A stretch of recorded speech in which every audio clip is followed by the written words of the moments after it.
सुप्रभात, आप देख रहे हैं IBC 24। मैं हूं आपके साथ राहुल सिन्हा। सुबह 7 बजे की खबरों में आपका स्वागत है और बुलेटिन की शुरुआत करेंगे इस वक्त की एक बड़ी खबर से। भिंड में 6 साल की बच्ची से रेप का मामला सामने आया है। 45 साल के शख्स ने रेप किया। पीड़ित बच्ची की हालत गंभीर बताई जा रही है। पीड़ित जिला अस्पताल में भर्ती है। दिलीप सोनी हमारे सहयोगी इस वक्त फोन लाइन पर जुड़ चुके हैं। दिलीप, अब तक की अपडेट बताएं। मैं आपको बता दूं कि घटना बेचपुरा गांव की है, जो कि लार थाना क्षेत्र के अंतर्गत आती है। इसमें एक मासूम बच्ची है 6 साल की, अपने भाई के साथ घर के बाहर खेल रही थी। तभी पड़ोस में रहने वाले 45 साल का जो कि व्यक्ति है उसको बेला फुसला कर ले जाता है और अपने घर पे उसके साथ दुष्कर्म करता है। और उसको जब बच्ची के घर वाले उस बच्ची की जो तलाश करते हैं तो उसके जो बच्ची को उसके जो व्यक्ति है, जो आरोपी, उसके घर से बरामद करते हैं और उसमें तो स्थानीय लोग के साथ मिलकर उसको पकड़ लेते हैं और उसको बच्ची की हालत खराब है, हालांकि उसको अस्पताल में भर्ती कर दिया गया है। चलिए दिलीप, इस जानकारी के लिए आपका बहुत बहुत शुक्रिया। तो भिंड में मासूम से रेप का मामला सामने आया। 45 साल के शख्स ने इस घटना को अंजाम दिया। बढ़ते आगे रुख करेंगे एक और बड़ी खबर का। किसान आंदोलन का आज 61वां दिन है और कल 26 जनवरी पर किसानों की ट्रैक्टर परेड होगी। किसानों की ट्रैक्टर परेड को दिल्ली पुलिस की सशर्त मंजूरी मिल गई है। 12 बजे दिन के बाद ये परेड निकाली जा सकती है। राजपथ की परेड के बाद ट्रैक्टर परेड की सशर्त मंजूरी मिली है। परेड के लिए 3 प्रमुख मार्ग का चयन किया गया है। सिंघू बॉर्डर, टिकरी बॉर्डर और गाजीपुर बॉर्डर से किसान आ सकते हैं। तो दिल्ली के भीतर करीब 100 किलोमीटर का रास्ता मार्च के दौरान तय कर सकते हैं। तो कल होने वाली ट्रैक्टर रैली को लेकर दिल्ली पुलिस ने अलर्ट जारी किया है। दिल्ली के किसान आंदोलन को लेकर पुलिस ने खुलासा किया है। रैली में माहौल बिगाड़ने की साजिश हो रही है। 308 पाक ट्विटर हैंडल से ये कोशिश की जा रही है। पाकिस्तान में साजिश रची गई है। इधर किसानों का बयान है कि सुरक्षा की जिम्मेदारी पुलिस की है। पुलिस को ट्विटर हैंडल का खुलासा करना चाहिए। बड़ी खबर आपको बता रहे हैं, ट्रैक्टर रैली कल किसान निकालेंगे। अब दिल्ली पुलिस ने सशर्त मंजूरी दी है और किसानों की ट्रैक्टर परेड को ये मंजूरी मिली है। 12 बजे दिन के बाद ये परेड निकाली जा सकती है। तो आपको बता दें कि राजपथ की परेड के बाद ट्रैक्टर परेड की सशर्त मंजूरी मिली है, लेकिन गड़बड़ी की आशंका यहां पर पुलिस ने जताई है। दिल्ली पुलिस ने कहा है कि 308 ऐसे ट्विटर हैंडल है जिस पर साजिश रची जा रही है।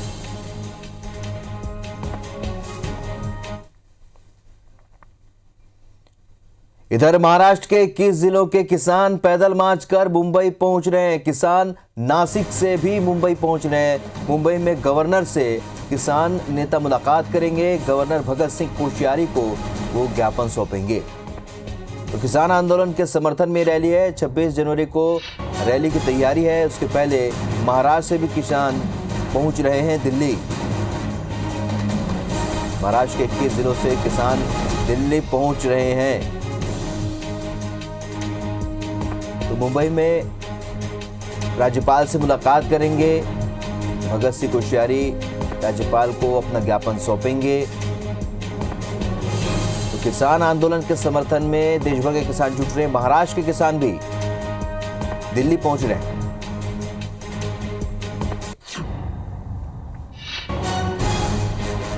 तो इस वक्त दिल्ली में देश भर के किसानों का जमावड़ा लग रहा है। 21 जिलों के किसान महाराष्ट्र के दिल्ली पहुंच रहे हैं। 26 जनवरी को मार्च निकाली जानी, उसके पहले इनके दिल्ली पहुंचने का सिलसिला शुरू हो चुका है।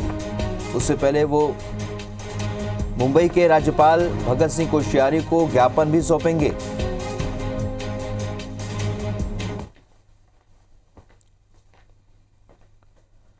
बात करेंगे एक और अहम खबर की। बाल वीरों से आज पीएम मोदी संवाद करेंगे। राष्ट्रीय बाल पुरस्कार प्राप्त बच्चों से वो संवाद करेंगे। दोपहर 12 बजे पीएम मोदी का ये संवाद कार्यक्रम है।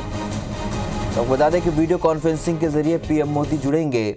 राष्ट्रीय बाल पुरस्कार के लिए इस साल 21 राज्यों से 32 बच्चों का चयन हुआ है। इधर आज देश के नाम राष्ट्रपति का संबोधन भी है। गणतंत्र दिवस की पूर्व संध्या पर शाम 7 बजे राष्ट्रपति राष्ट्र को संबोधित करेंगे।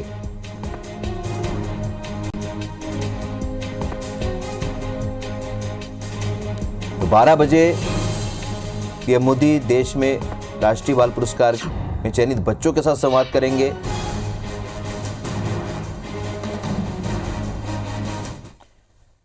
बात करेंगे छत्तीसगढ़ से मिल रही बड़ी खबर का। तो आज से बस्तर दौरे पर रहेंगे सीएम भूपेश बघेल। सुबह 11:30 बजे रायपुर से बस्तरनार के लिए रवाना होंगे। किलेपाल गांव में आयोजित आम सभा में वो शामिल होंगे और विभिन्न विकास कार्यों का लोकार्पण और भूमि पूजन करेंगे। बस्तर साहित्य समारोह के समापन कार्यक्रम में सीएम भूपेश बघेल शामिल होंगे। विभिन्न समाज संगठन के लोगों और जनप्रतिनिधियों से मुलाकात करेंगे। 26 जनवरी को सुबह 9 बजे लाल बाग मैदान में झंडा फहराएंगे। तो आपको बता दें कि आज से बस्तर दौरे पर रहेंगे सीएम भूपेश बघेल और सुबह 11:30 बजे रायपुर से बस्तरनार के लिए वो रवाना हो जाएंगे। किलेपाल गांव में आयोजित आम सभा में सीएम शामिल होंगे। विभिन्न विकास कार्यों का लोकार्पण और भूमि पूजन करेंगे। बस्तर साहित्य समारोह के समापन कार्यक्रम में शामिल होंगे।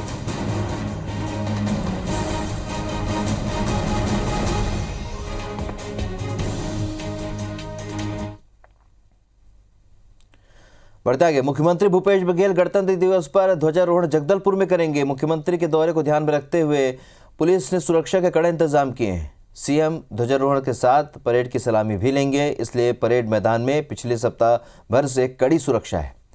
सुरक्षा में रोजाना बम निरोधक दस्ते के साथ साथ विशेष पुलिस टीम पूरे मैदान की जांच कर रही है। गणतंत्र दिवस पर समारोह में नक्सली किसी तरह का उपद्रव न कर पाएं, इसलिए सभी नक्सल प्रभावित इलाकों में पुलिस को पेट्रोलिंग करने के साथ साथ संवेदनशील इलाकों में ध्वजारोहण करने के भी निर्देश दिए गए हैं।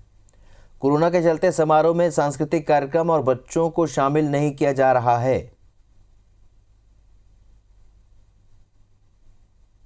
25 तारीख और 26 तारीख को 2 दिवस में माननीय मुख्यमंत्री महोदय का बस्तर जिला में प्रवास है, जिसके तहत सभी को देखते हुए पर्याप्त सुरक्षा व्यवस्था लगाई गई है और पर्याप्त बल हमें पुलिस मुख्यालय से और रेंज मुख्यालय से भी प्रदान किया गया है और पूरी तरह से तैयारी जोर शोर पे है। और सौरभ परिहार हमारे सहयोगी सीधे इस खबर पर हमारे साथ इस वक्त रायपुर से जुड़ रहे हैं। सौरभ, काफी अहम दौरा है यहाँ पर आज सीएम भूपेश बघेल का। कल ध्वजारोहण करेंगे जगदलपुर में। इसके अलावा और क्या राजनीतिक और गैर राजनीतिक घटनाक्रम रहेंगे आज दिन भर छत्तीसगढ़ में?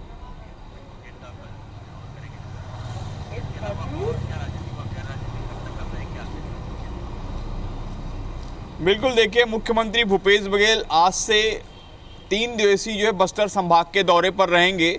आज सबसे पहले वो जगदलपुर ही जाएंगे, उसके बाद जगदलपुर में कई शिलान्यास, लोकार्पण और भूमि पूजन का कार्यक्रम है। इसके बाद जो है कल 26 जनवरी को गणतंत्र दिवस के मौके पर वो झंडारोहण कार्यक्रम में शामिल होंगे। फिर कल ही जो है कोंडागांव जाएंगे और 27 तारीख को भी जो है कोंडागांव में शिलान्यास और भूमि पूजन का कार्यक्रम है। मुख्यमंत्री के इन तीनों दिनों को अगर कार्यक्रम में देखें तो कहीं ना कहीं बस्तर के क्षेत्र को जो है करोड़ों रुपए की सौगात मिलने वाली है। जैसे बस्तर में ही देखें तो ई ग्रंथालय का लोकार्पण जो है मुख्यमंत्री भूपेश बघेल करेंगे। इसी तरीके से दलपत सागर जो जगदलपुर में है, वहाँ पर जो है नौकायान जो है बोटिंग की शुरुआत की जाएगी, ताकि वहाँ पर टूरिज्म डेवलपमेंट किया जा सके। क्योंकि लोग ज़्यादा से ज़्यादा जगदलपुर और बस्तर का जो है घूमने जाते हैं, तो ऐसे में जगदलपुर को बेहतर ढंग से टूरिज्म के दृष्टिकोण से विकसित किया जा सके, इसलिए जो ई ग्रंथालय और जो दलपत सागर है वहाँ पर बोटिंग की शुरुआत की जाएगी। उसके अलावा ये भी देखा जा रहा है कि मुख्यमंत्री भूपेश बघेल जब भी कहीं दौरे पर जाते हैं जिलों में, तो वहाँ पर अपने फ्लैगशिप योजनाओं का जो है निरीक्षण जरूर करते हैं और ये जानने की कोशिश करते हैं कि इस योजना का जो है कमी बेसी और क्या है, कैसे बेहतर किया जा सकता है। जो वहाँ की स्व सहायता समूह महिलाएं हैं उनसे चर्चा करते हैं। और जैसे आज मुख्यमंत्री भूपेश बघेल का ये कार्यक्रम है, उसके अलावा मुख्यमंत्री भूपेश बघेल जो है कोंडागांव में भी और आज जगदलपुर में भी जो है जो वहाँ के स्थानीय जनप्रतिनिधि हैं और अधिकारी हैं हैं उनसे भी चर्चा करेंगे, क्योंकि ये देखा जाता है कि अगर सीधे तौर पर मुख्यमंत्री जब इन लोगों से बातचीत करें तो जो है मांग, वहाँ की समस्या या और क्या बेहतर किए जा सकते हैं, ऐसे कई सारी चीज़ें जो सामने आती है। उसके अलावा जो है राजनीतिक और जो प्रशासनिक हलचल है वो काफ़ी तेज हो जाती है और कहीं ना कहीं योजनाएं जो है, जो सरकार की योजनाएं चल रही है, जो जिसका सीधा फायदा हितग्राही को मिलना चाहिए, उस पर कहीं ना कहीं थोड़ा सुधार देखने को मिलता है। तो मुख्यमंत्री भूपेश बघेल का ये 3 दिन का कार्यक्रम है और आज जो है सवेरे 11:30 बजे वो जो रवाना होंगे। चलिए, तो कुल मिलाकर अलग अलग संभाग का लगातार दौरा सीएम कर रहे हैं और बस्तर जिसे दूर नक्सल प्रभावित इलाका कहा जाता है, जहां पर विकास की बेहद ज़रूरत है, आज वहां जब पहुंचेंगे तो तमाम विकास कार्यों का शिलान्यास लोकार्पण करेंगे और कल ध्वजारोहण करेंगे। इस चर्चा के लिए बहुत बहुत शुक्रिया आपका। बढ़ता है कि भोपाल से इस वक्त एक बड़ी खबर, जहां सीएम शिवराज का कार्यक्रम है। आज एडीजी इंटेलिजेंस के साथ वो बैठक लेंगे, तो विजयराजे सिंधिया की पुण्यतिथि पर श्रद्धांजलि देंगे। तो आज से 2 दिनों के रीवा दौरे पर मुख्यमंत्री शिवराज सिंह चौहान रहेंगे। तो आपको बता दें कि एडीजी इंटेलिजेंस के साथ आज मुख्यमंत्री बैठक करेंगे, विजयराजे सिंधिया की पुण्यतिथि पर श्रद्धांजलि देंगे। तो 2 दिनों के रीवा दौरे पर भी आज सीएम जाएंगे।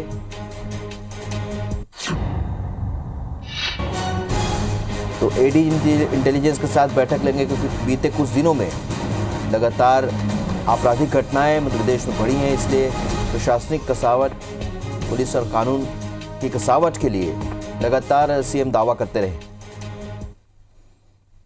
बढ़ते आगे, गणतंत्र दिवस पर ध्वजारोहण के लिए प्रदेश के मुख्यमंत्री शिवराज सिंह 2 दिवसीय दौरे पर रीवा आ रहे हैं, जहां पर वे लगभग 100 करोड़ के विकास कार्यों का उद्घाटन और भूमि पूजन भी करेंगे, जिसे लेकर प्रशासनिक स्तर पर तैयारियों के साथ परेड का पूर्वाभ्यास भी किया गया है। प्रदेश के मुख्यमंत्री शिवराज सिंह 25 जनवरी को शाम 5 बजे रीवा आ रहे हैं, जहां पर चोरहट्टा से सीधे करचुलिया तहसील के पहाड़िया गांव में ठोस अपशिष्ट प्रबंधन संयंत्र का लोकार्पण करेंगे। कचरा संयंत्र प्लांट में व्यवस्था के निरीक्षण के लिए पूर्व मंत्री राजेंद्र शुक्ला भी पहाड़िया पहुंच गए।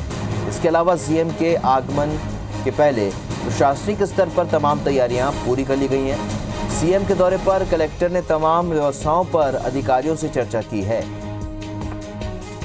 यशस्वी मुख्यमंत्री शिवराज सिंह चौहान जी ने गणतंत्र दिवस ध्वजारोहण के लिए रीवा चुना, जहां हम उसके लिए उनको बहुत बहुत धन्यवाद देते हैं, साधुवाद देते हैं। तो रीवा नगर में लगभग 100 करोड़ की विभिन्न विकास योजनाओं का शिलान्यास और लोकार्पण करने जा रहे हैं। साथ ही हमारे रीवा से लगे हुए पहाड़िया में जो एकीकृत अपशिष्ट ठोस प्रबंधन योजना का एक प्लांट बनाया गया है, उस प्लांट का भी लोकार्पण करेंगे। उसको लेकर प्रशासन ने अपनी पूरी तैयारी कर ली गई है। गणतंत्र दिवस के लेकर हमारे परेड्स, हमारे झांकियाँ, हमारे लोकार्पण शिलान्यास जितने भी होना है तो उसका पूरी तैयारी हम लोग ने कर ली है। एक बार फिर रुक करेंगे छत्तीसगढ़ की खबर का, जहां अभनपुर के आमदी गांव के किसान रामनारायण निषाद की खुदकुशी की जांच के लिए गठित भाजपा की टीम ने गांव में परिजनों से मुलाकात की है। जांच कमेटी के सदस्य पूर्व मंत्री चंद्रशेखर साहू ने बताया कि मृतक पर 1 लाख रुपए का कर्ज था। उसने इस साल करीब 35,000 रुपए का धान बेचा था। इसमें से 25,000 रुपए सोसाइटी कर्ज में चला गया। बकाया कर्ज पटाने की चिंता में उसने खुदकुशी कर ली। साहू ने बताया कि अब तक प्रशासन के किसी भी अधिकारी ने मृतक के परिजनों की सुध नहीं ली है, न ही कोई मुआवजा दिया है। उनका कहना है कि अगर रामनारायण को राजीव गांधी किसान न्याय योजना की राशि का भुगतान किया गया होता तो शायद वो खुदकुशी नहीं करता। जांच कमेटी के सदस्य चंद्रशेखर साहू और गौरीशंकर श्रीवास ने पूरी स्थिति से प्रदेश अध्यक्ष विष्णुदेव साय को अवगत कराया है। बता दें कि 20 जनवरी को रामनारायण खुदकुशी केस में पुलिस जांच कर रही है। राजीव गांधी न्याय योजना की जो बात कह रहे हैं, एक साथ यदि उनको बोनस की राशि मिल जाती सरकार के और कांग्रेस पार्टी की घोषणा के अनुसार, तो शायद कुछ कर्जा और वो अदा कर सकता था, उनकी जान बच सकती। लगभग 1.5 लाख का कर्ज था और उसने अपना जो धान बेचा है उसकी राशि उसे मात्र 15,000 रुपये मिली है। बोनस की राशि नहीं मिलने से किसान बहुत ज़्यादा हताहत हैं, परेशान हैं। पिछले साल का बोनस की राशि नहीं मिला है, इस बार की बोनस की राशि नहीं मिली है। ऐसा लगता है कि बोनस की राशि अगर इस किसान को मिल जाती तो निश्चित तौर पे इस प्रकार की घटना है पर नहीं घटती। मुरैना से मिल रही बड़ी खबर का, जहां दो पक्षों में विवाद के दौरान फायरिंग हुई है। दो तरफ से जमकर यहां पथराव भी हुआ है। स्टेशन रोड थाना क्षेत्र के तुलसीपुरा कॉलोनी का ये मामला है। मौके पर बड़ी संख्या में पुलिस बल तैनात है। तो मुरैना में दो पक्षों में जमकर पथराव हुआ है। दोनों तरफ से पत्थरबाजी हुई। मौके पर बड़ी संख्या में पुलिस बल तैनात है। विवाद के दौरान ये फायरिंग हुई और उसके बाद ये तनाव की स्थिति बनी है। दो पक्षों में विवाद के दौरान फायरिंग हुई और उसके बाद दोनों तरफ से जमकर पथराव भी हुआ।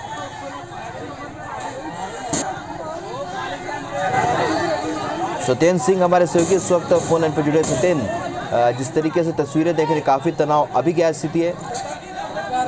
क्योंकि ये पूरा जो मामला है, ये मामला गोविंद गौशाला की ये पूरी जमीन थी और काफी लंबे समय से यहाँ अतिक्रमण कर रखा था, जिसमें अम्बेडकर की मूर्ति रख रखी थी। और दूसरा एक जो पक्ष है, उन्होंने एक झलकारी बाई की मूर्ति लगा रखी है।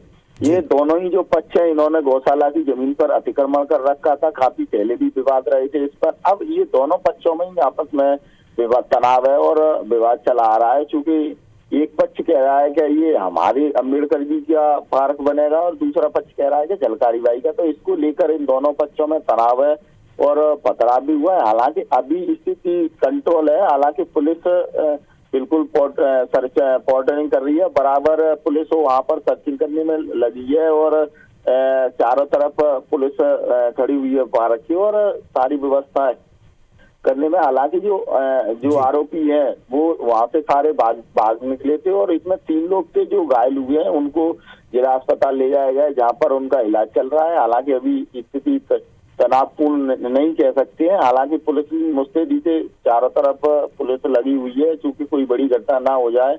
हालांकि वो जो गौशाला की जमीन है, वो पक्ष भी इस पर बराबर प्रयास कर रहा है कि कैसे ये दोनों जगह से, दोनों पक्षों से जगह खाली कराई जाए। तो कहीं ना कहीं देखने में ये आ रहा है कि ये मूर्तियों के चक्कर में कहीं ना कहीं सरकारी जमीन हो या किसी की प्राइवेट जगह हो, तो वो कहीं ना कहीं इनमें रखकर और कब्जा कर लिए जाते हैं। फिर ये आपस में दोनों गुट आपस में विवाद करते हैं और कहीं ना कहीं पुलिस और प्रशासन को काफी परेशानी का सामना झेलना पड़ता है। हालांकि अभी क्योंकि इस पूरे मामले में कोई भी पक्ष FIR कराने भी नहीं आया है, पुलिस उनको भी तलाश कर रही है कि कोई मामला दर्ज कराए, लेकिन अभी तक फिलहाल इसमें कोई मामला दर्ज ही नहीं हो पाया है। जी चलिए सत्येंद्र, इस जानकारी के लिए आपका बहुत बहुत शुक्रिया। तो मुरैना की तस्वीरें देखने आप, दो पक्षों में विवाद हुआ और जैसा हमारे सहयोगी बता रहे थे, एक मूर्ति को रखने के बाद, वहाँ स्थापित करने के बाद ये परिस्थितियाँ बनी।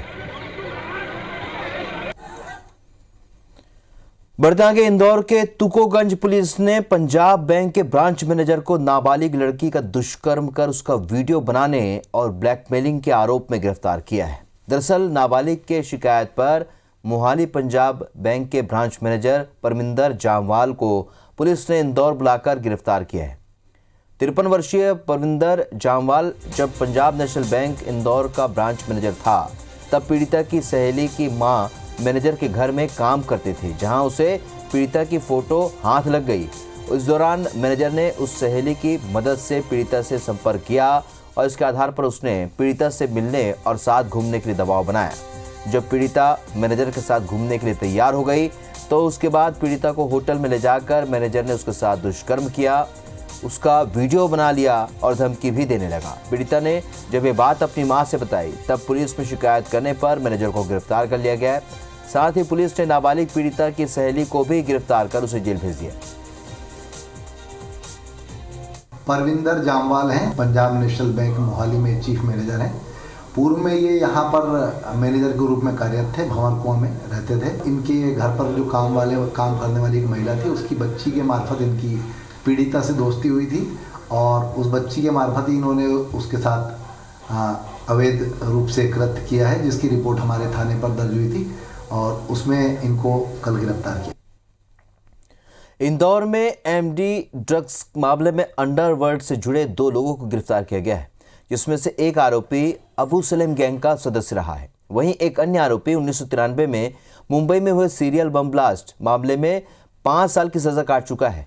इससे पहले इंदौर पुलिस ने 70 किलो MD ड्रग्स बरामद की थी, जिसके बाद लगातार कार्रवाई करते हुए पुलिस ने अब तक 15 लोगों को गिरफ्तार किया है। इन 2 आरोपियों को पुलिस ने नासिक और मुंबई से गिरफ्तार किया है। पकड़े गए आरोपियों का गुलशन कुमार हत्याकांड, मुंबई बम ब्लास्ट और अंडरवर्ल्ड डॉन अबू सलेम की गैंग से कनेक्शन निकला है।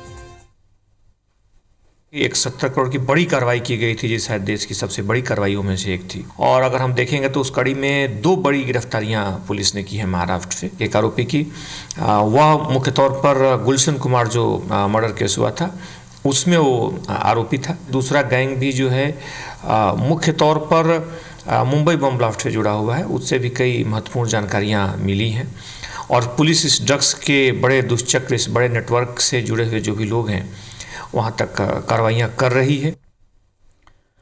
दतिया कोतवाली थाना क्षेत्र के बुंदेला कॉलोनी में 2 बदमाशों में आमने सामने की झड़प हो गई और इससे दोनों बदमाशों ने गोलियां चला दी, जिससे अपने घर के सामने बैठे बुजुर्ग की मौत हो गई। बताया जा रहा है कि बुजुर्ग नारायण शाक्यावार अपने घर के बाहर धूप सेक रहा था, तभी झड़प होने से इसके सर पर गोली लग गई। अस्पताल ले जाते वक्त उसकी मौत हो गई। सूचना प्राप्त हुई थी करीब 11:30 बजे कि बुंदेला कॉलोनी में एक व्यक्ति में गोली लगी है। हम लोग मौके पर पहुंचे थे, वहां जाके देखा था कि एक नारायण दास साक्य हैं 65 साल के, उनको गोली लगी है। जिन लोगों ने ये घटना की है उसके संबंध में पूछताछ कर रहे हैं, अभी वो फरार चल रहे हैं और इनके द्वारा फरियादिया वैष्णो देवी की तरफ से कायमी कर ली गई है।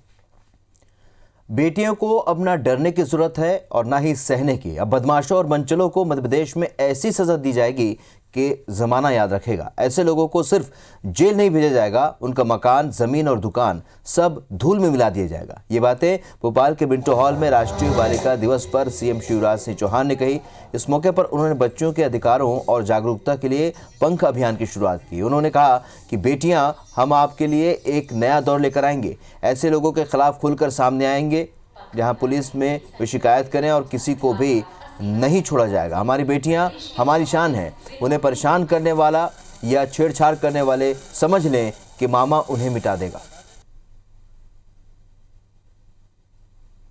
सब बेटियों को मध्य प्रदेश को संदेश देना चाहता हूं, छेड़छाड़ अगर होती है तो डरने की जरूरत नहीं है, बताने की आवश्यकता है और ऐसे बदमाशों को ठीक करने की जरूरत है। और मैं बेटियों तुम्हें आश्वस्त करता हूं, वचन देता हूं कि सरकार ऐसे बदमाशों को क्रश करके धूल में मिला के छोड़ेगी। इनको किसी भी कीमत पे हम नहीं करेंगे।